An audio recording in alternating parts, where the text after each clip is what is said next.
India आघाडी उद्या मोर्चा काढणार आहे। केंद्रीय निवडणूक आयोगाच्या दिल्लीतील कार्यालयावर हा मोर्चा काढण्यात येणार आहे। निवडणूक मतांची चोरी झाल्याचा आरोप राहुल गांधींनी केलाय।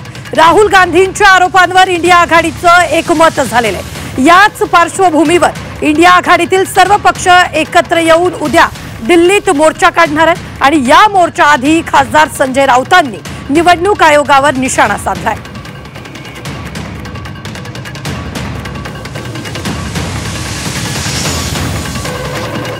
राहुल गांधींनी जे पुरावे समोर ठेवले मतचोरीचे, त्याची शहनिशा या देशातल्या अनेक पत्रकारांनी, वृत्तपत्रांनी केली। बेंगलोरला, अन्य ठिकाणी, महाराष्ट्रात।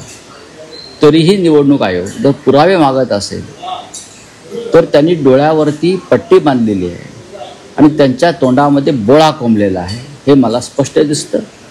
अशा निवडणूक आयोगाच्या विरोधामध्ये उद्या इंडिया ब्लॉकचा सर्वपक्षीय लॉंग मार्च आहे।